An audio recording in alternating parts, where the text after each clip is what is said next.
अभी हाल ही में एक यूपीएससी का रिजल्ट आया है। भारत में यूपीएससी के लिए ऐसा क्या पागलपन है कि चंद पलों की फेम के लिए भी युवा ऐसा फ्रॉड करने के लिए भी तैयार हो जाता है। पहली बात, आर्थिक विपन्नता। प्राइवेट सेक्टर ही नहीं है तो जॉब ही मिलनी है सरकार के साथ। दूसरी बात, सोशल कंडीशंस। कोई आसपास के माहौल में नहीं है जो उसको बोल रहा हो कि भाई एआई की पढ़ाई कर ले, बिजनेस की पढ़ाई कर ले, दुनिया में इतने क्षेत्र और खुल गए हैं, उनकी ट्रेनिंग ले ले। आईएएस बन जाते हैं, आईपीएस बन जाते हैं, उसके बाद रील बनाते हैं, क्योंकि बने ही किस लिए थे। एक और चलता है इंस्टाग्राम पर कि 4 बैठकर चले जा रहे हैं, तो उनको ट्रैफिक वाले ने रोक दिया, बोल रहे हैं वो चौथे नंबर पर वो एसपी साहब बैठे हैं, बात कर लो। तो जाता बोलता है, अरे सर, एसपी सर कौन से बैच से हैं? तो अभी तो फॉर्म भरा है। आप किसी जगह के युवाओं को कोई आर्थिक अवसर ही नहीं देंगे तो वो बेचारे भागेंगे ही सरकारी नौकरी की ओर। आखिरी कारण तो यही है। क्या? प्रणाम आचार्य जी। मेरा नाम मनमोहन शर्मा है। अभी हाल ही में एक यूपीएससी का रिजल्ट आया है, तो उसके रिगार्डिंग मैं आपसे ये जानना चाहता हूँ आचार्य जी। उसमें 2 कैंडिडेट ऐसे थे जिन्होंने ये कहा कि हमने परीक्षा उत्तीर्ण कर ली है, और जिस अभ्यर्थी ने पहले ये क्लेम किया और उसने मीडिया भी बुला ली, और मीडिया को इंटरव्यू देने के बाद ये पता चलता है खबरों के हवाले से कि जिन्होंने पहले क्लेम किया था वो नहीं थे, जो दूसरे नाम के सेम नाम के जो कैंडिडेट थे उन्होंने परीक्षा उत्तीर्ण की थी। तो आचार्य जी, मैं जानना चाहता हूँ कि भारत में यूपीएससी के लिए ऐसा क्या पागलपन है कि कुछ चंद पलों की फेम के लिए भी युवा ऐसा फ्रॉड करने के लिए भी तैयार हो जाता है। आप बताओ मुझे क्या, मैं तो भगाया था। आप बताओ क्या पागलपन है।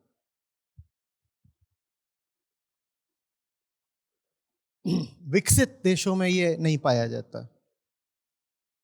कारण सामाजिक और आर्थिक है। भारत में भी जो थोड़े आर्थिक रूप से समृद्ध राज्य हैं वहां नहीं पाया जाता ये।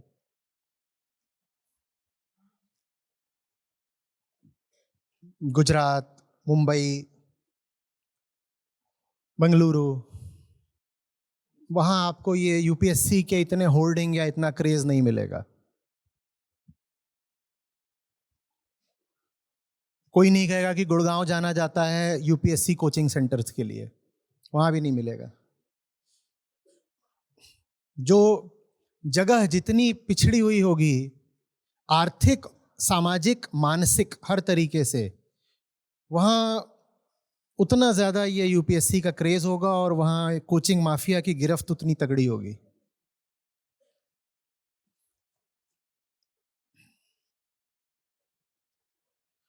कुछ तो बात सीधे सीधे रोजगार की है।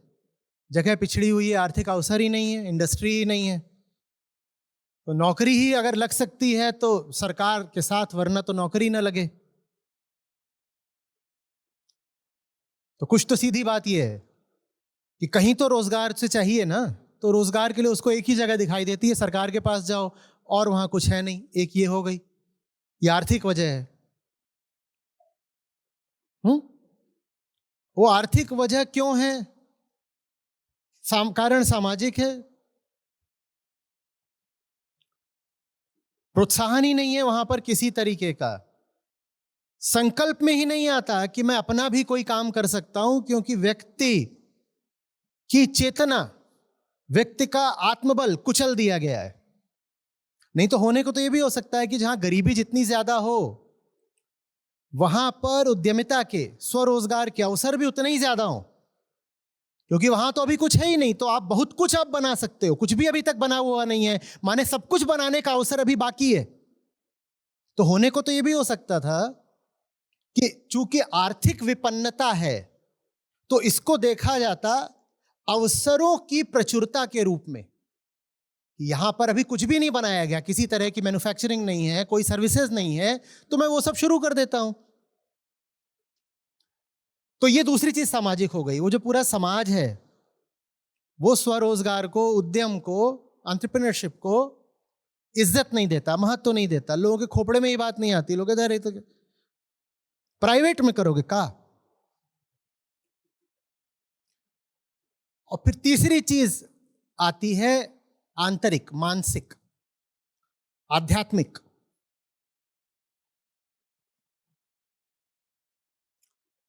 ये तब भी रह सकती है जब पहली दो चीजें ना रहें।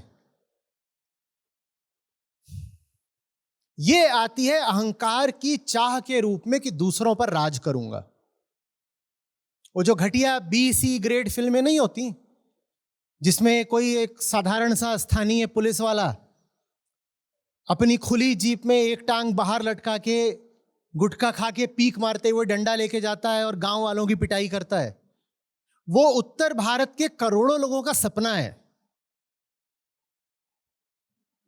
4 यहां पे पुलिस वाले ने अपनी बटन खोल रखी है, काला यहां से लगा रखा है, एक टांग लटका रखी है जीप से बाहर और पीक मारता हुआ जा रहा है, और गांव वाले ऐसे ऐसे दौड़ रहे हैं, उनको दौड़ा दौड़ा के मार रहा है। यूपी बिहार के करोड़ों युवाओं का ये आखिरी सपना है कि ऐसा करने को मिल जाए, भले एक दिन के लिए पर मिल जाए। ये आध्यात्मिक पिछड़ापन है। ये 3 कारण है। किसी तरीके से बस लाल बत्ती मिल जाए, किसी तरीके से बस दूसरों पर हिंसा करने को मिल जाए। और जब बात दूसरों की आती है तो उसमें लड़की भी शामिल होती है। वो जो दूसरी लड़की है वो तुमसे ब्याह ही ना करे अगर तुम वो लाल बत्ती लेके नहीं चल रहे या सरकारी नौकरी का कुछ ठप्पा नहीं लगा हुआ है। ये बात आंतरिक है पूरे तरीके से। इसका बहुत ताल्लुक फिर अर्थव्यवस्था से और समाज से भी नहीं है। इसका ताल्लुक अज्ञान से है। इसका ताल्लुक अध्यात्म की हिंसा की चाह से है। मुझे दूसरों पर छाना है, मुझे दूसरों पर छाना है। ये रिश्ता बनाने का सबसे घटिया तरीका है। क्या? जा रहा हूं तुम्हारी जिंदगी से और अब उसी दिन वापस आऊंगा जिस दिन क्लर्क बन जाऊंगा।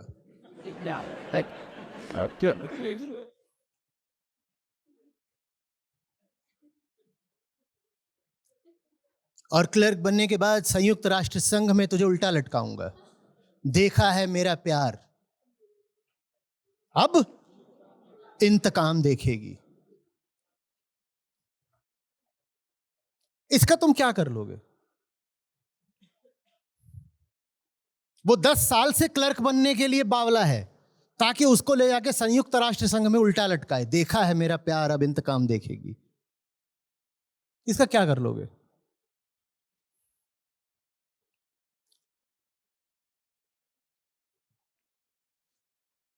पहली बात, आर्थिक विपन्नता। प्राइवेट सेक्टर ही नहीं है तो जॉब ही मिलनी है सरकार के साथ। दूसरी बात, सोशल कंडीशंस। कोई आसपास के माहौल में नहीं है जो उसको बोल रहा हो कि भाई एआई की पढ़ाई कर ले, बिजनेस की पढ़ाई कर ले, दुनिया में इतने क्षेत्र और खुल गए हैं, उनकी ट्रेनिंग ले ले, या कुछ अपना काम धंधा शुरू कर दे। कोई बोलने वाला नहीं है। ये सोशल कंडीशंस है। अगर कोई ये बोल भी दे, अब उसको माइक्रो क्रेडिट भी चाहिए, ज्यादा नहीं, 1 लाख रुपए चाहिए उसको, तो उसको 1 लाख रुपए भी कोई देने वाला नहीं है कि बिजनेस की सीडिंग हो जाए। या ये सोशल कंडीशंस हो गई। और फिर आती है इंटरनल कंडीशन। इंटरनल कंडीशन जिसमें हमारी संस्कृति ने हमें भीतर से इतना सड़ा रखा है कि सबको राजा बाबू बनना है। क्या? राजा बाबू। हाँ, साहब आ गए, साहब साहब। हवस है ना, अच्छा लगता है ना कोई साहब बोले। बोलो साहब साहब साहब साहब साहब। और तुम साहब बोल कैसे देते हो?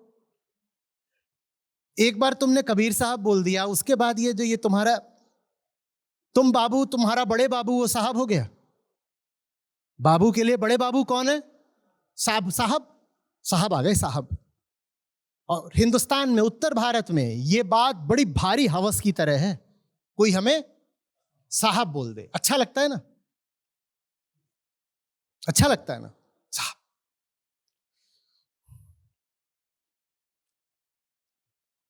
वहां पर सड़क किनारे ट्रैफिक पुलिस रोक लेती है तो लड़कों को नुस्खा पता है। वो जाकर के वहां पर जो वो ट्रैफिक कांस्टेबल खड़ा होगा उसको बोलेंगे, अरे दारोगा साहब,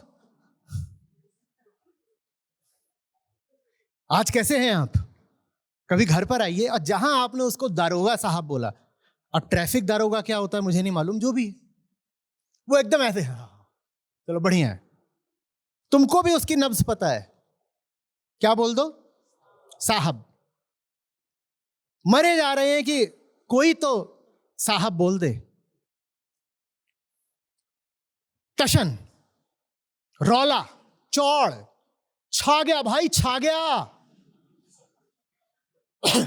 आईएएस बन जाते हैं, आईपीएस बन जाते हैं, उसके बाद रील बनाते हैं, क्योंकि बने ही किस लिए थे? आईएएस बना हूं मैं छोड़ वास्ते। तुमने नहीं देखा है? इंस्टाग्राम यूट्यूब पर जाओ, इनकी सरकारी नौकरी लगती है और ये रील्स बनानी शुरू कर देते हैं अपनी। जाएंगे, कोई छोटा मोटा दुकानदार होगा, उसकी दुकान बंद करा देंगे और रील बनवाएंगे और डाल देंगे, देखो हमारा कितना जलवा है, कितना जलवा है हमारा। एक और चलता है इंस्टाग्राम पर कि चार बैठकर चले जा रहे हैं, चार बैठकर चले जा रहे हैं एक बाइक पर, तो उनको ट्रैफिक वाले ने रोक दिया, बोले हाँ भाई ये क्या है, हेलमेट कहाँ है और चार लोग कैसे चल रहे हो, लाइसेंस दिखाओ, गाड़ी दिखाओ। बोल रहे हैं वो चौथे नंबर पर वो एसपी साहब बैठे हैं, बात कर लो। तो जाता है, बोलता है अरे सर एसपी सर कौन से बैच से हैं? तो अभी तो फॉर्म भरा है, और उसको मारता है पटापट। कुल मिलाकर के तुम्हें कोई देशभक्ति करनी है, कोई समाज सेवा करनी है, तुम इसलिए थोड़ी सरकारी नौकरी मांगते हो। तुम्हें सरकारी नौकरी चाहिए ताकि छा सको, छा सको। छा गए भाई, छा गए।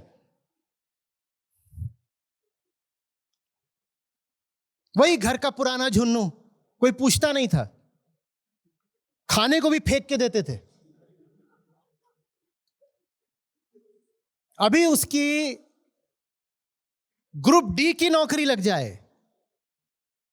तो भी वो अब जाएगा किसी घर में शादी वादी में, जलसे में, तो ऐसे घुसेगा, लोग साहब आ गए, साहब आ गए, जगह दो जगह दो जगह दो। बस यही कुल अरमान है, कुल अरमान यही। रिश्तेदार बोलना शुरू कर देंगे साहब आ गए, साहब आ गए, घर में भाव मिलने लग जाए।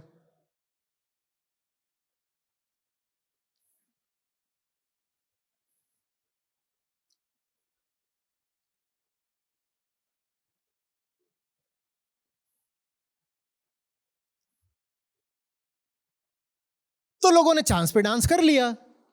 यूपीएससी का रिजल्ट निकला, उन्होंने मीडिया को बोल दिया हमारा भी सिलेक्शन हो गया। मीडिया आ गई, साहब साहब साहब साहब। उन्होंने इंटरव्यू भी दे दिया, फिर बोले हमारा नहीं हुआ पर मौज बहुत आई।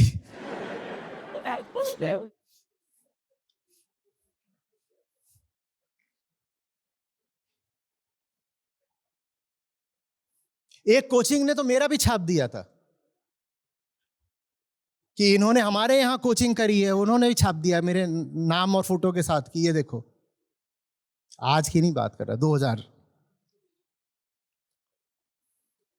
और ये सब कोचिंग वाले पकड़े जाते हैं, फर्जी लिस्ट निकालते हैं, इतने हमारे यहां से थे, इतने हमारे यहां से थे।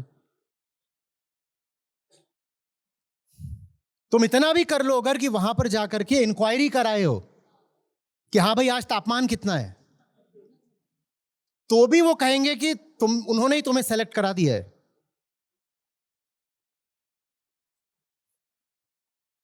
तुम वहां से जाकर के अगर उनका ब्रोशर भी ले आओ, तो ब्रोशर भी देने के लिए पहले क्या लिखवाएंगे? नाम, पता, फोन नंबर, ईमेल लिखवा लेंगे, और अगर तुम्हारा सिलेक्शन हो गया तो छाप देंगे। और हर कोचिंग यही कर रही है।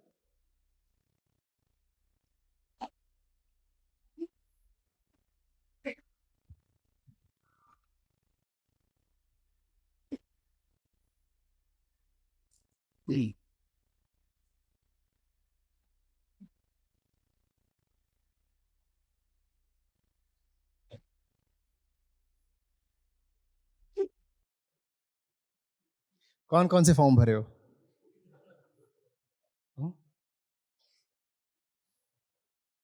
आचार्य जी मैं तो एनरोलमेंट फॉर्म ही भरता रहता हूं, यही काम दिया आपने।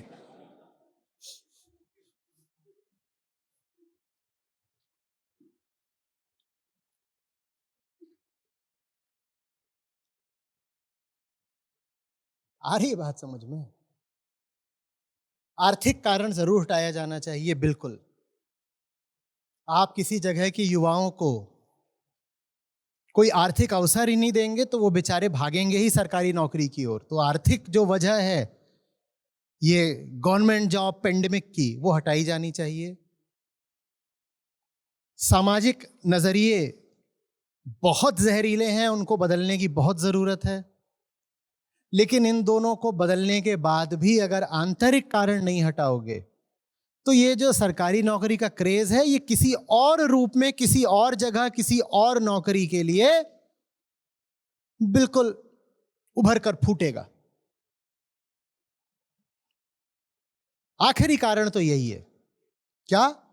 मैं बड़ा आदमी हो गया, मैं साहब बन गया, मैं छा गया। और ऐसा छाया हूं कि छाने की उम्र भर की गारंटी है। अब यह भी नहीं है कि अब जो मिला है वो छीन सकता है। तगड़ी जॉब सिक्योरिटी है। अब करते रहो तुम शिकायत कि सरकारी विभागों में प्रोडक्टिविटी बड़ी कम होती है, कि सरकारी बैंक प्राइवेट बैंक से बहुत कम प्रोडक्टिव और एफिशिएंट होते हैं। करते रहो शिकायत। वो घुसा ही इसीलिए है कि अब उसको जीवन भर की सिक्योरिटी और गारंटी मिल गई है। वो काम करने थोड़ी घुसा है।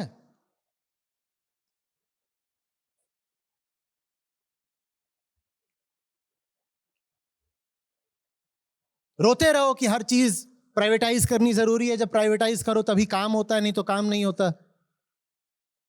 एयरटेल, आइडिया, जियो, इनका नेटवर्क कैसा है और बीएसएनएल का नेटवर्क कैसा है? रोते रहो। भाई वो काम करने थोड़ी गया था, वो वहां क्या करने गया था? छाने। वो छा गया, वो छाया ही हुआ है।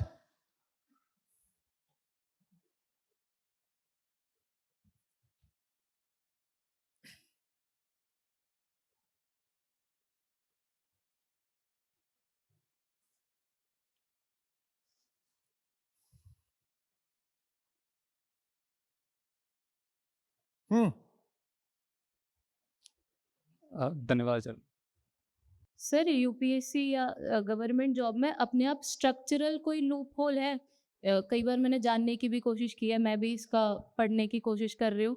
तो या तो मैं अपने स्वार्थ के कारण नहीं देख पाते या क्या, अगर कोई वास्तव में सर्विस के लिए जाना चाहता है तो कुछ गलती है इस जॉब में या उतना एक्सपोजर नहीं है?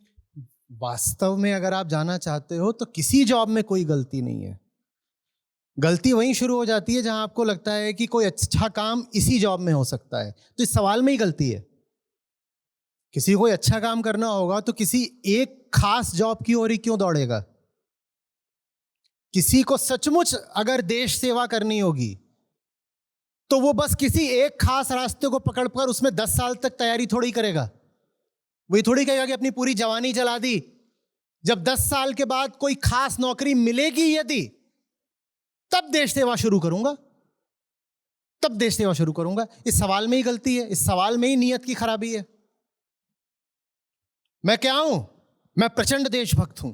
मुझसे समाज की दुर्दशा देखी नहीं जाती।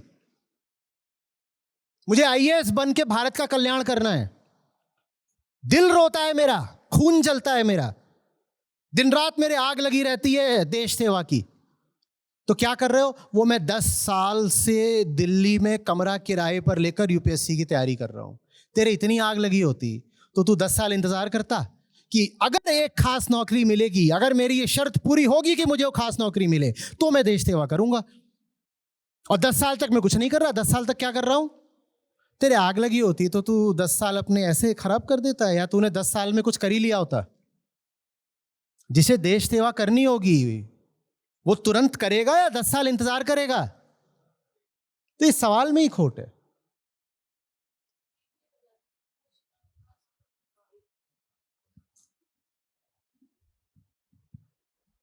नहीं सर, मेरा लॉजिक बस इतना था इसके लिए, पूरे जिंदगी तो नहीं, 1 साल ढंग से प्रिपरेशन पर थोड़ा ये जानना चाहती थी कि वहां जाके वास्तव में वो सर्विस हो पाती है या नहीं। आप तो उससे गुजरे हो तो पता होगा। ये जो पूरा ब्यूरोक्रेटिक ढांचा है, ये स्टेटस को मेंटेन करने के लिए बनाया गया है।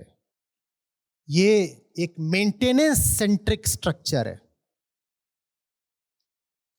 समझ रहे हो बात को? मैनेजर्स हैं, एडमिनिस्ट्रेटर्स हैं, रिफॉर्मर्स नहीं है। डेफिनेशन ही यही है, डेफिनेशन ही यही है। जब बहुत बन जाते हैं तो सेक्रेटरी कहलाते हैं।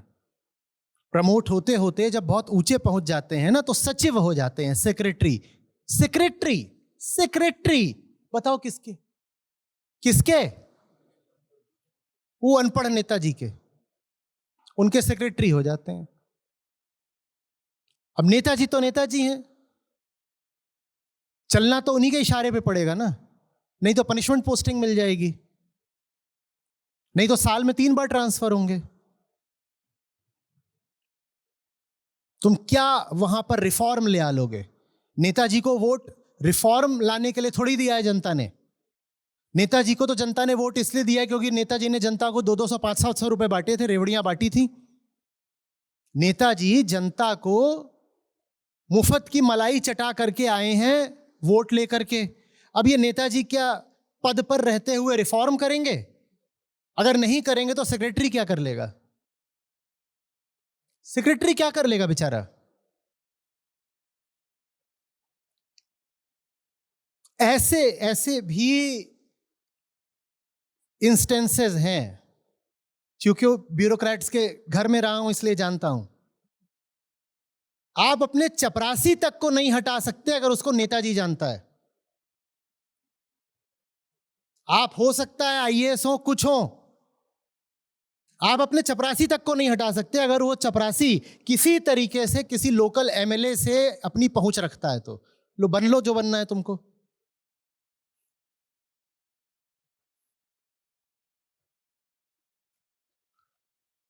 बाय डेफिनेशन ये स्ट्रक्चर मेंटेनेंस का है। Maintenance is not disruption, what we need is disruption.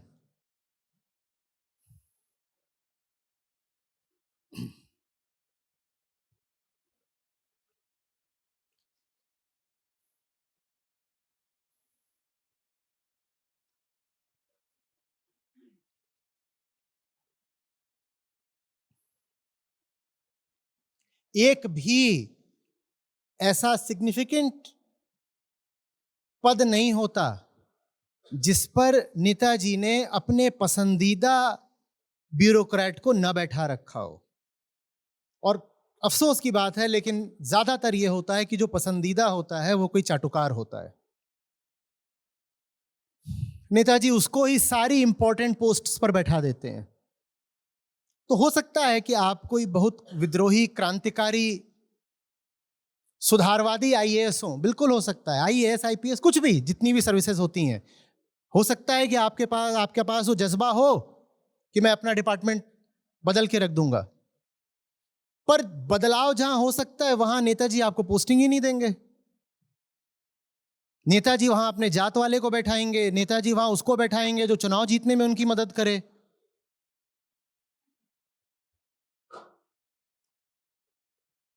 आपको क्या लग रहा है कि कैबिनेट सेक्रेटरी मेरिट से बन जाते हैं? मेरिट भी चाहिए, मेरिट भी चाहिए।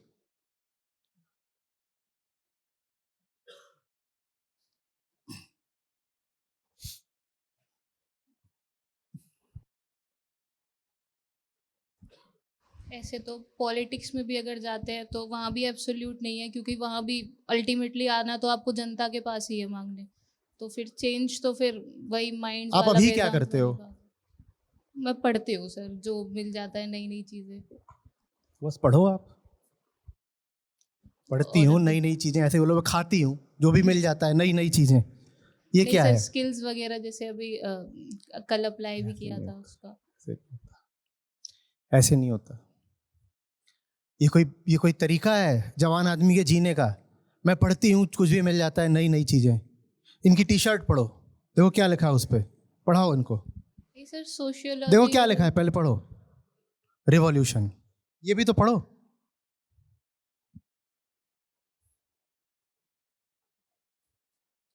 ऐसे नहीं होता है।